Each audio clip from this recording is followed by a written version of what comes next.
Kwa habari ya tukio la kesho tunasherehekea miaka 50 ya ule mwaka tulioanzisha kanisa mwaka wa 75.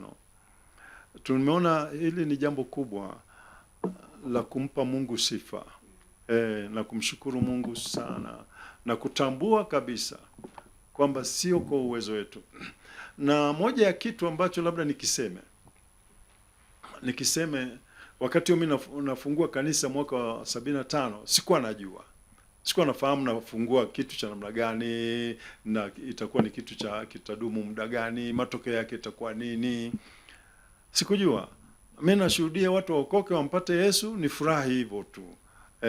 Kujua kwamba kuna itakuwa kwaje baadaye asikujua. Kwa baadaye kuja kuona kwamba yamekuja makao mengi na watu wameokoka wengi na vitu vingi vimetokea, ndio nimekuja kushangaa sana. Nimekuja kushangaa sana sana. Kwa hiyo ni swala kumshukuru Mungu sana sana.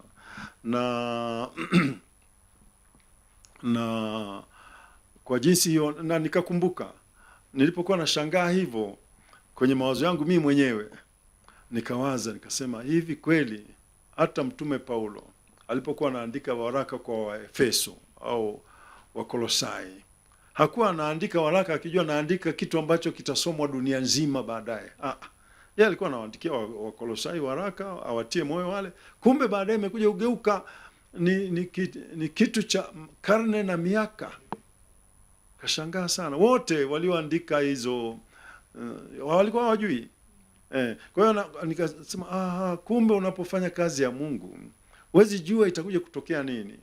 Kwamba wewe fanya, Mungu ndiye anajua unafanya nini na matokeo yake nini. Ndio maana tukaona kwamba miaka hii 50 ya kanisa letu ambao tunasherehekea hapa Mbulu, kweli tumshukuru Mungu. Kweli tupate nafasi ya kumtukuza Mungu.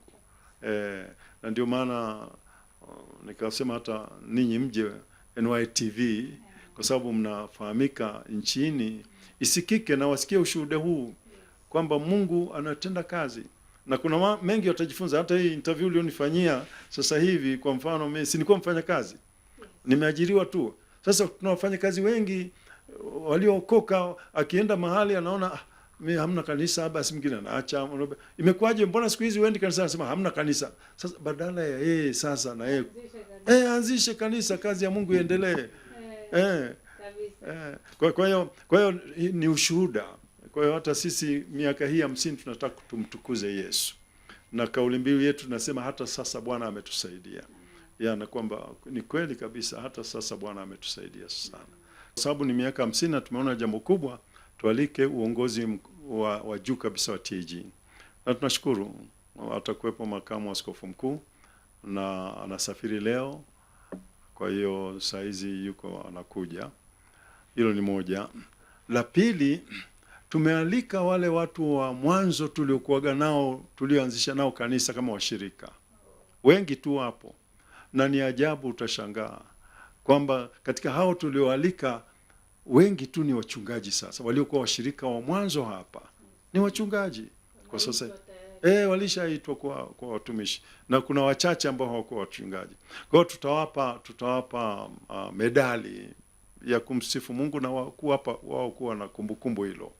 Kwa hiyo ndio jambo tutalifanya. Kwa hiyo tutaeleza historia ya kanisa siku hiyo ya kesho. Tutaeleza historia ya kanisa, alafu na watu wataongea na tutatoa hizo medali kwa Wakristo wa zamani waliokuwepo miaka ile. Alafu tumeita pia viongozi wa serikali. Tumemwita mkuu wa wilaya ili awepo na amekubali atakuwepo. Kwa hiyo tunaona hayo ndio mambo. Kwaya zitakuwepo kutoka Karatu, kutoka hapa maeneo ya kwetu hapa. Na Karatu inakuja kwaya Karatu kwa sababu mchungaji wa kule ni wale washirika wa kwanza. Anakuja na kwaya yake. Anaitwa Francis Kadue, atakuwepo. Na wengine wengi. Utashangaa mke wa askofu wetu wa jimbo letu ni wale washirika wa kwanza wa Mbulu. Miaka ile 75. Kwa hiyo naye atakuwepo pia. Na askofu wa jimbo atakuwepo. Kwa hiyo hayo ndio mambo ambayo tutayaona kesho, na kwaya nzuri zitaimba. Na kwaya kanisani kwetu imetunga pia nyimbo, kuna nyimbo special za kusherehekea miaka 50. Kwa kweli ndugu zangu, wote mnaotazama na kutoka Mbulu, hasa nianzie Mbulu mjini na hata hapa Sanu, sehemu hii inaitwa Sanu Bara. Kwa nawakaribisha sana katika siku ya kesho. Itakuwa siku kubwa ya kumtukuza Mungu, na kutoka Mbulu yote, hata kutoka Haidom, kutoka Dongobeshi, kutoka maeneo mbalimbali ya Mbulu, karibuni sana, na washirika wote na watu wote tunawakaribisha. Kwa karibuni sana kwa siku ya kesho. Tumtukuze Mungu kwa pamoja, tumshukuru Mungu kwa pamoja kwa jinsi ambavyo amekuwa pamoja nasi katika kipindi hiki chote cha miaka 50 ya kanisa letu. Kwa hiyo karibuni sana, msikose. Na ratiba yetu itaanza mapema. Saa 2:30 tunaanza maandamano. Alafu saa 3 kamili tunaanza ratiba yetu ya kesho.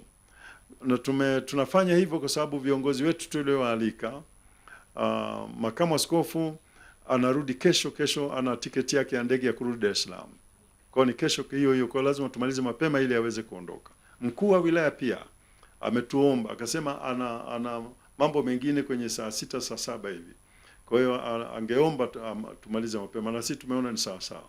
Kwa hiyo ratiba yetu itaanza saa 3 kamili na mpaka kwenye saa 6:30 saa 7 itakuwa imeshaisha. Kwa hiyo tunaomba watu wawahi mapema sana. Basi mama mchungaji, tunatamani kufahamu, kwa yule ambaye nakutazama kwa mara ya kwanza, tuambie majina yako ni nani? Amen. Asante. Jina langu naitwa Eva na mume wangu ni Peter Golugwa. Amen. Ni mchungaji pia, na mtumikia Mungu kwenye kanisa ambalo liko Chawi, linaitwa Sinai Temple. Sinai Temple. Liko hapa hapa mjini Mbulu. Liko nje ya mji. Okay. Kama kilomita 25 hivi. Ndo hapo ninapomtumikia Mungu. Na nimeanza kumtumikia Mungu baada ya Mungu kuniita. Nilikuwa kwenye mkutano mkuu wa wachungaji. Nikiwa kwenye mkutano ule ndipo Mungu aliponiita. Siku zote nilikuwa namtumikia Mungu, sio kwamba nilikuwa simtumikii Mungu. Lakini kumtumikia Mungu kama mchungaji nilikuwa sijawahi kuwaza. Pamoja na kwamba nashuhudia na waleta watu kwa Yesu. Lakini siku hiyo Mungu alisema na mimi kwa tofauti kabisa. Tukiwa kwenye mkutano ule, askofu mkuu akawa anatoka mbali. Akawa anataka watumishi watakaojitoa kwa ajili ya kumtumikia Mungu. Kama wamtumikia ni wao wachungaji. Mimi sikusimama. Watu wakasimama wengi tu, lakini mimi nilibaki nimekaa. Wakati nimekaa, niko kwenye maombi sasa naomba. Nasikia sauti inaniambia Eva simama. Nikafikiri labda ni mume wangu ananiambia simama, nikamwangalia, nikamwona amezama kabisa kwenye maombi. Nikafunga macho nikaendelea kuomba. Eva simama. Nikafungua macho nikaangalia na mtu tuliyepakana naye wa pili. Kila mtu amezama kwenye maombi. Ya 3 Eva simama, nikasimama. Yaani nikajikuta tu nikasimama. Nikasimama. Basi pale Mungu alinihudumia kwa namna ya tofauti, alisema na mimi. Na baada ya pale sasa nikawa na mzigo kwa ajili ya kuwa na kufanya zaidi kuliko nilivyokuwa nafanya mwanzo. Na kitu ambacho Mungu alinishangaza sana baada ya kutoka kwenye ule mkutano, tumekaa kama wiki moja hivi. Sasa Mungu ananionyesha sasa mahali. Mimi nilijua kwamba basi kama ni utumishi tayari kanisa tunalo, ina maana tunamtumikia Mungu kwa pamoja hapa. Nikashangaa Mungu ananionyesha mahali, akanionyesha kwenye pori fulani, kwenye eneo hilo pana ziwa. Kwa hiyo akanionyesha kwenye lile ziwa upande huu ni mlima na upande huu ni pori. Akanionyesha mpaka nyumba nitakayofanyia huduma. Nilipoamka nikamwambia baba, kuna kitu ambacho ni Mungu amenionyesha hapa na shindwa kuelewa. Ananionyesha kuna mahali pana maji mengi kama ziwa hivi, yani ndo namuelezea kama ziwa hivi. Lakini upande wa pili kuna mlima. Kwa hiyo upande wa pili wenye mlima kuna nyumba iko hapo ya udongo. Mungu ananionyesha eti ndio hapo nikamtumikie. Akanambia, kweli hapo napafahamu. Mimi nilikuwa sipafahamu. Baba anapafahamu. baba anapafahamu. Kaniambia hapo mimi napafahamu. Basi nitakupeleka. Tulivyoongea hivyo tukaliombea, tukanyamaza. Kukatokea msiba fulani, wachungaji wengi tukaenda kumzika, na kumfikiri ni mchungaji alifiwa au ni mchungaji alifariki, tukaenda huko. Sasa wakati tukiwa tunapita sasa lile eneo, nikasema jamani, niliota mahali kama hapa. Naeleza sasa wale tulionao kwenye gari. Nikamwambia nilionyeshwa mahali kama hapa, huku iko hivi na hivi, na ikaa nyumba yako hapo, naonyesha kabisa. Na yule baba mmoja ambaye ni mchungaji naye akasemaje, Mungu amekuita kwenye eneo hili. Eneo hili akaanza kusimulia. Sasa kasema eneo hili ni la umisheni. Tumewahi kufungua, wachungaji wameshafungua, wa kanisa letu 3 wamefungua na wameshindwa kusimama kutumika, hapafai kabisa kwa sababu pana mazingira magumu, alafu pako karibu na ile dini kubwa.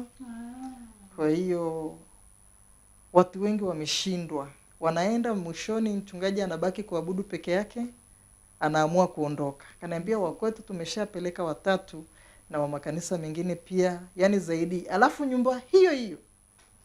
Ndicho kitu kilichonishangaza sana. Basi na baba akaniambia ni hapa hapa nilipokuwa nakwambia.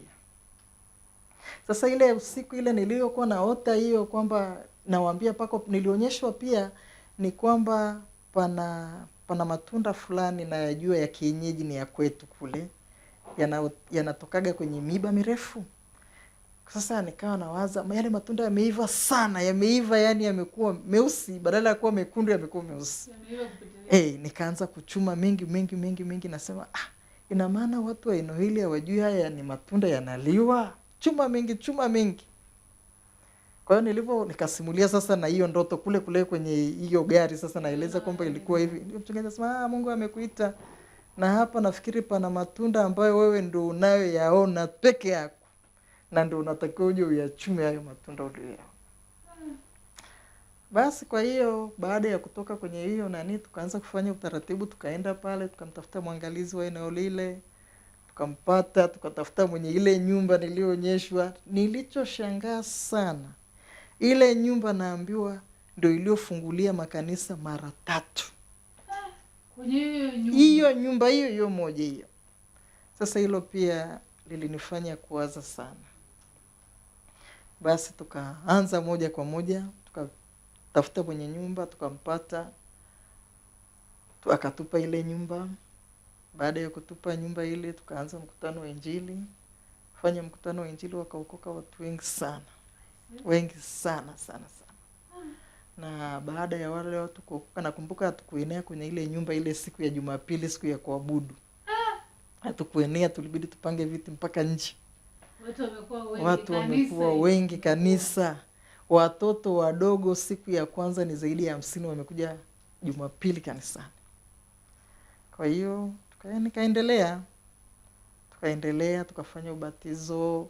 Sasa kitu kilichotokea pale, kumbe yule mwenye nyumba alikuwa ni mtu mlevi. Alafu cha pili, watu wa eneo lile sasa wengi waliookoka, wengine walikuwa ni walevi, wanakaa tu vilabuni na nini, lakini walipookoka wakaanza kuwa watu wazuri. Sasa tunaenda nao kanisani, wakajua kuoga, wakajua kuvaa. Wakatokea sasa watu wa kuwafuatilia, wanawaambia yani hapo mmepotea, hilo ziwa hapo, watu hawa ni mafrimaso. Kwa hiyo hilo ziwa hapo, mkimtuma mtoto yoyote kwenda kuchota maji au kufanyaje, ina maana atazama, kwa sababu ameingia kwenye kitu ambacho sicho. Kwa hiyo wakatazeni watoto, watu wazima na wao wakafuatwa, wakaambiwa tutawatenga na jamii. Vijana wanaambiwa utaruhusiwa kuoa kwenye familia yetu, lakini walikuwa ni walevi ambao hawafai kabisa. Wengine niliwapa Biblia, wengine wakaanza kuniambia mchungaji, samani narudisha tu Biblia kwa sababu natengwa na jamii na nini. Nikajua ndio kitu kilichokuwa kinafanya kanisa linashindwa kuendelea. Kwa hiyo tukaendelea kumuomba Mungu,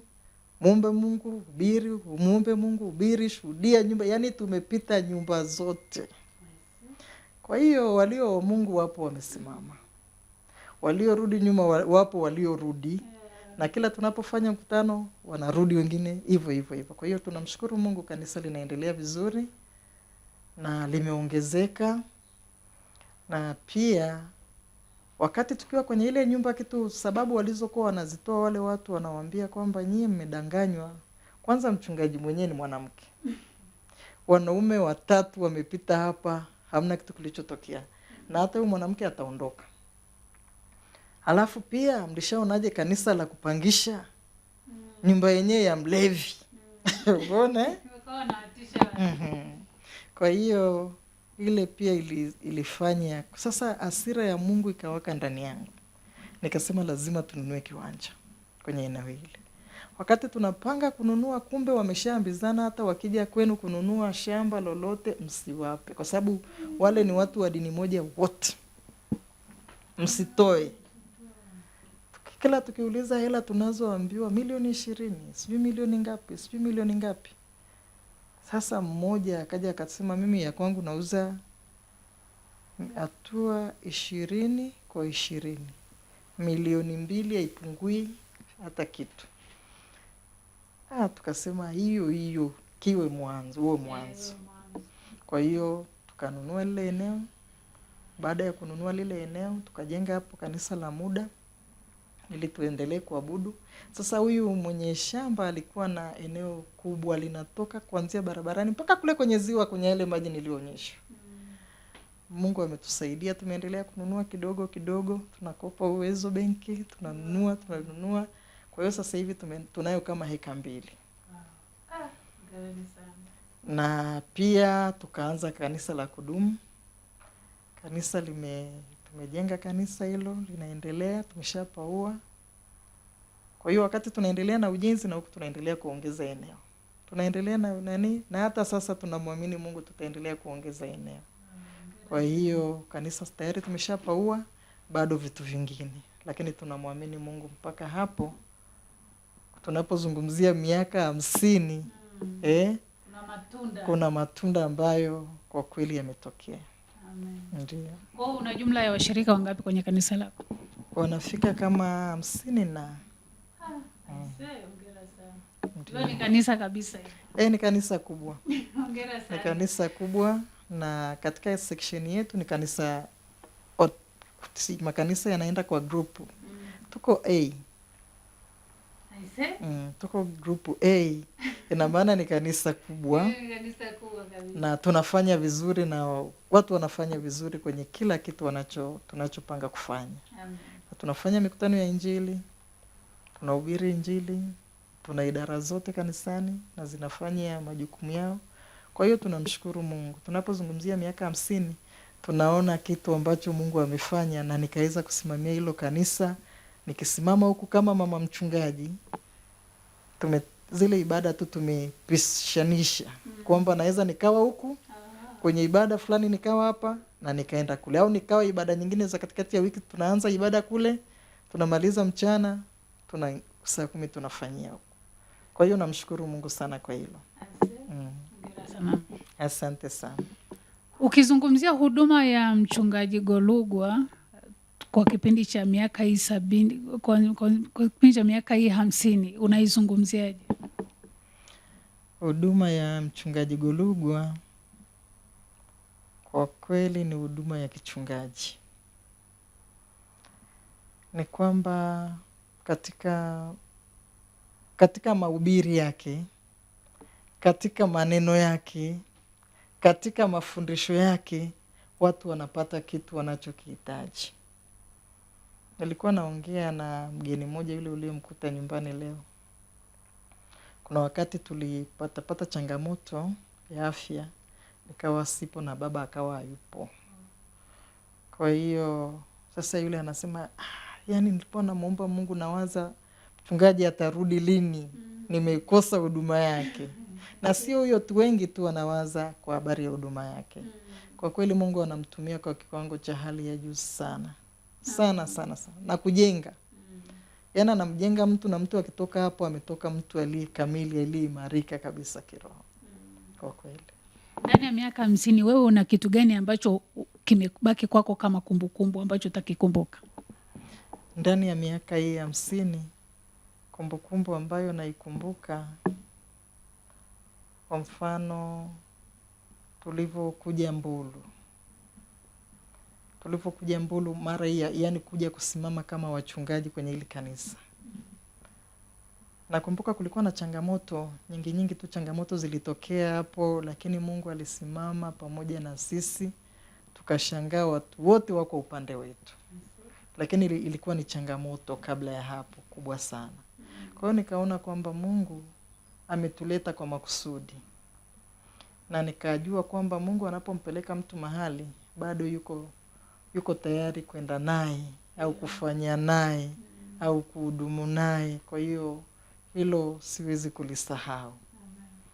Alafu jambo la pili pia, kwa namna hiyo tulivyopata hicho kiwanja cha hilo kanisa ambalo nalisimamia, sababu watu waliambiwa wasiuze kabisa, lakini yule akasema mimi nauza kwa sababu ni mali yangu, wakifika bei mimi nawauzia.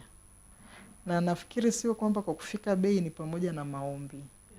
Tulikuwa tunaomba ili tuweze kufungua kanisa pale, kwa sababu kama wamepita wachungaji 3 au ni wa kanisa letu la TG, makanisa mengine yamepita mangapi, wameshindwa, wameacha.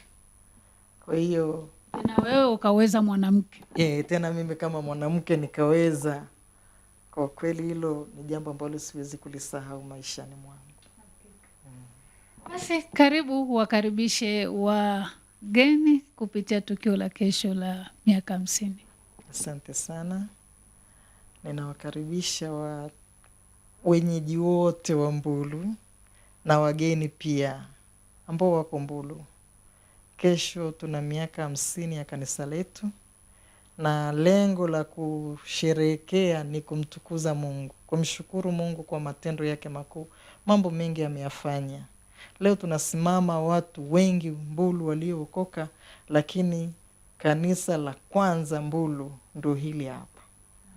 Kwa hiyo makanisa mengi yamefunguliwa. Leo tuna makanisa 200 na katika makanisa yote 200 yani kila ushuhuda unaopata mtu ametoka hapa. Mtu ametoka hapa. Kwa hiyo tunataka tumshukuru Mungu pamoja na watu wote, tunawaalika. Karibuni sana sana. Asante. Mungu akubariki mama. Amen. Asante.